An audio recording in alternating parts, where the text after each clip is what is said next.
আসসালামু আলাইকুম প্রিয় দর্শকবৃন্দ। এই মুহূর্তে তুষার হত্যাকাণ্ডের অভিযুক্ত যে আসামি আপনাদের আহমেদ জাভেদকে এই মুহূর্তে আমরা দেখতে পাচ্ছিলাম প্রিয় দর্শক সিলেট আদালত প্রাঙ্গণে তোলা হচ্ছে। আপনারা দেখতে পাচ্ছেন আমরা রয়েছে আপনাদের সাথে এই মুহূর্তে সিলেট আদালত প্রাঙ্গণ থেকে যারাই আমাদের সাথে রয়েছেন দেশ এবং প্রবাস থেকে আপনাদের প্রত্যেককে ধন্যবাদ জানাচ্ছি।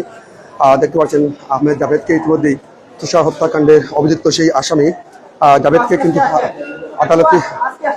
আদালতে নিয়ে আসা হচ্ছে। আমরা রয়েছে আপনাদের সাথে এই মুহূর্তে সিলেট আদালত প্রাঙ্গণ থেকে যারাই আমাদের সাথে রয়েছেন দেশ এবং প্রবাস থেকে প্রত্যেককে ধন্যবাদ জানাচ্ছি। প্রিয় দর্শকবৃন্দ, দেখতে পাচ্ছেন আহমেদ জাভেদ তুষার চৌধুরী হত্যাকাণ্ডের অভিযুক্ত সেই আসামি আহমেদ জাভেদকে আপনারা দেখতে পাচ্ছেন ইতিমধ্যে আদালত প্রাঙ্গণে নিয়ে আসা হচ্ছে। প্রিয় দর্শকবৃন্দ, আমরা রয়েছে আপনাদের সাথে যারাই আমাদের সাথে রয়েছেন দেশ এবং প্রবাস থেকে আমরা যুক্ত হচ্ছেন। আপনারা দেখতে পাচ্ছেন ইতিমধ্যেই তুষার চৌধুরী হত্যাকাণ্ডের তুষার হত্যাকাণ্ডের অভিযুক্ত আসামি আহমেদ জাভেদকে ইতিমধ্যে আদালত প্রাঙ্গণে তোলা হচ্ছে। প্রিয় দর্শকবৃন্দ, দেখছিলেন আপনারা যারাই আমাদের সাথে রয়েছেন দেশ এবং প্রবাস থেকে প্রত্যেককে ধন্যবাদ জানাচ্ছি। আমরা রয়েছি এই মুহূর্তে সিলেট আদালত প্রাঙ্গণ থেকে সরাসরি যুক্ত হচ্ছিলাম। যে জানেন গতকাল আপনারা জানেন যে গতকালকে কিন্তু আপনারা জানেন যে তুষার চৌধুরী হত্যাকাণ্ডের অভিযোগে গভীর রাতে আহমেদ জাভেদকে আইন শৃঙ্খলা রক্ষাকারী বাহিনী সিলেট বিমানবন্দর থানার পুলিশ সদস্যরা তাকে গ্রেপ্তার করেন সিলেট আম্বরকানা বড়বাজার এলাকা থেকে।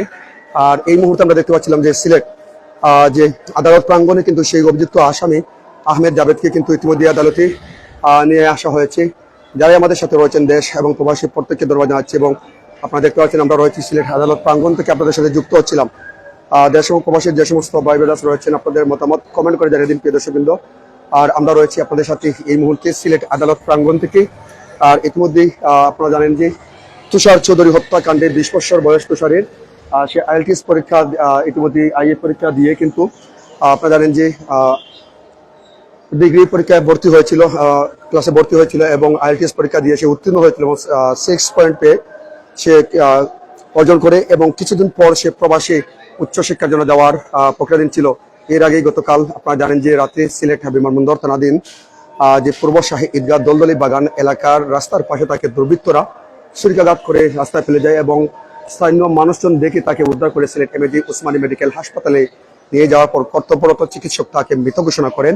এর মধ্যেই সিলেটি শোকের ছায়া নেমে আসে। বিশেষ করে যে তুষার চৌধুরীর গ্রামের বাড়ি রয়েছিল সিলেটের সুনামগঞ্জ জেলার জগন্নাথপুর উপজেলার কলকলি ইউনিয়নে।